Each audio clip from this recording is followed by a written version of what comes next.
Clean green future की तरफ कल्याणी फिरिस्ता का एक बड़ा कदम। Put your hands together for India's first green steel Kalyani Firistaa.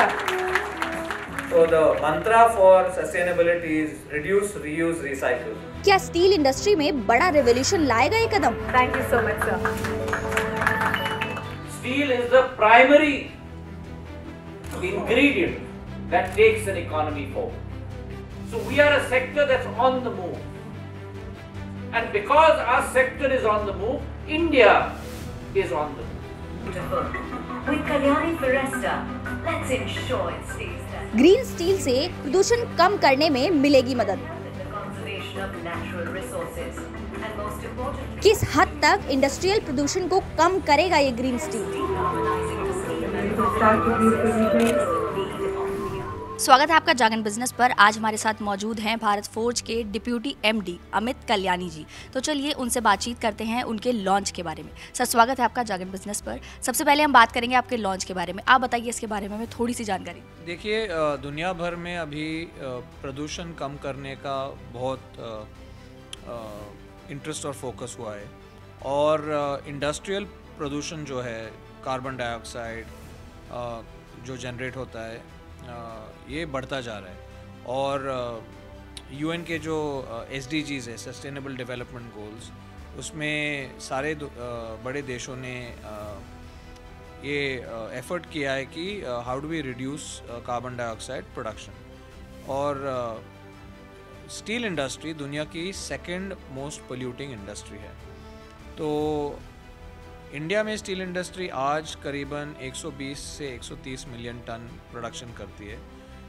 China में 10 गुना ज़्यादा है। और इंडिया की इकॉनमी जैसे बढ़ते जाएगी तो वैसे ही इंडिया का स्टील प्रोडक्शन बढ़ते जाएगा। तो एक साइड से इंडस्ट्री बढ़ेगी तो प्रदूषण भी बढ़ेगा। लेकिन हम क्या कर सकते हैं जिससे इंडस्ट्री बढ़े लेकिन प्रदूषण उस मात्रा में न बढ़े? तो उसके कारण हमने ये जो ग्रीन स्टील का डेवलपमेंट का एफर्ट किया है पिछले 2 सालों से, कि हम हमारे एक स्टील मिल में, जहां हम इलेक्ट्रिक आर्क फर्नेस से स्टील बनाते हैं, उसमें हम ग्रीन स्टील प्रोड्यूस करें जिसका कार्बन डाइऑक्साइड फुटप्रिंट सबसे कम हो। और ये अभी सर्टिफाई भी हुआ है DNV से। तो ये ग्रीन स्टील हमने लॉन्च किया है जो हमारे कस्टमर्स जैसे भारत फोर्ज हो या दूसरे कंपनीज़ हो, उससे प्रोडक्ट्स प्रोड्यूस करते हैं। और वो प्रोडक्ट्स काफ़ी अलग अलग इंडस्ट्रीज़ में यूज़ हो जाता है, जैसे automotive, energy, component sector etcetera. Okay sir, तो पोल्यूशन का लेवल तो दिन प्रतिदिन बढ़ ही रहा है ऑफ कोर्स। एंड हाँ, इंडस्ट्री से ज़्यादा पोल्यूशन होता है। अगर इंडस्ट्री वाले स्टेप लेंगे तो उसका बहुत अच्छा फ़ायदा हो सकता है हमें आने वाले फ्यूचर में। तो आपको क्या लगता है, मतलब मैं बस इतना जानना चाहूँगी कि कितने सालों में कितने %, अगर आप ऐसा कोई आंकड़ा दे पाए तो? देखिए, इस साल में हम करीबन 20% स्टील ग्रीन स्टील बनाएंगे हमारे इस स्टील फैक्ट्री में। और हमारा ये एफर्ट होगा कि अगले 3-4 साल में इसको 50% से ऊपर ले जाए। हम 100% तक भी ले जा सकते हैं अगर डिमांड हो। और मुझे लगता है कि डिमांड क्रिएशन के साइड से सरकार को कुछ एफर्ट लेने चाहिए जिससे डिमांड क्रिएशन हो, जैसे कि इंफ्रास्ट्रक्चर सेक्टर में, इलेक्ट्रिक व्हीकल सेक्टर में, ऑटोमोटिव सेक्टर में, एनर्जी सेक्टर में कुछ मात्रा में ग्रीन स्टील का कंजम्पशन मैंडेट हो जाए।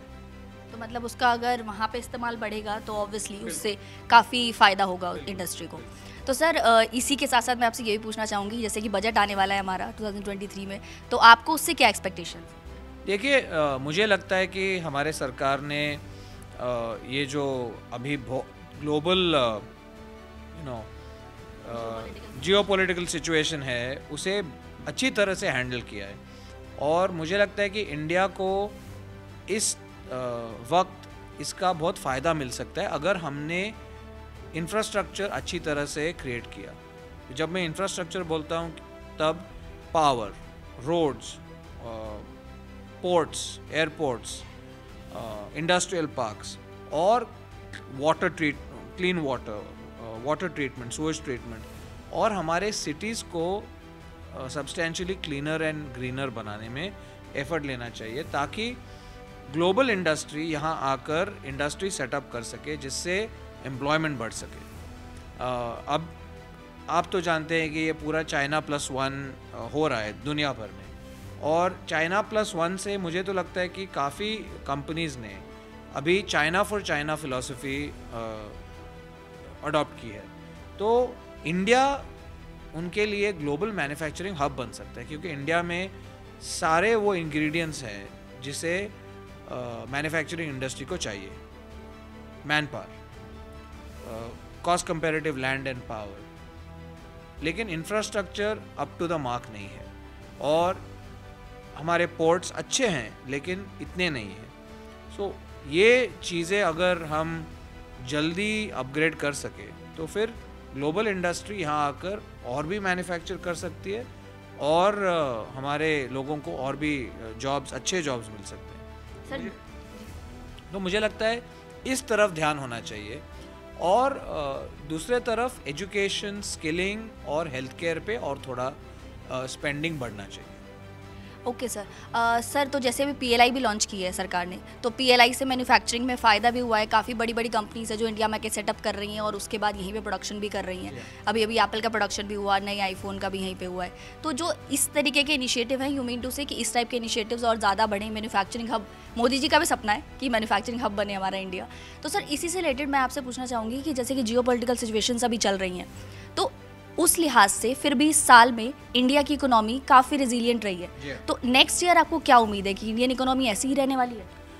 जी, मुझे लगता है कि नेक्स्ट ईयर भी इंडियन इकोनॉमी काफ़ी स्ट्रांग रहेगी, और मुझे लगता है कि इंडियन इकोनॉमी अगले साल दुनिया में सबसे फास्टेस्ट ग्रोइंग लार्ज इकोनॉमी रहेगी। तो इस हिसाब से जो स्टेप्स लिए गए हैं उनको कंटिन्यू करना चाहिए, और स्टेप्स लेने चाहिए जिससे इसका एक्सेलरेशन बढ़ता जाए। Okay sir. सर बस एक लास्ट क्वेश्चन आपसे कि जैसे कि आप डिफेंस सेक्टर में हैं और आप लोग अपना फोकस और ज़्यादा बढ़ा रहे हैं डिफेंस सेक्टर में, तो आपको क्या उम्मीद है कि डिफेंस सेक्टर अगले 5 सालों में या अगले 10 सालों में कितना ग्रो करने की उम्मीद है, और उसमें आपका कंट्रीब्यूशन कितना रहने वाला है? देखिए, इंडिया आज नहीं, पिछले साल तक तो largest importer of defence equipment था।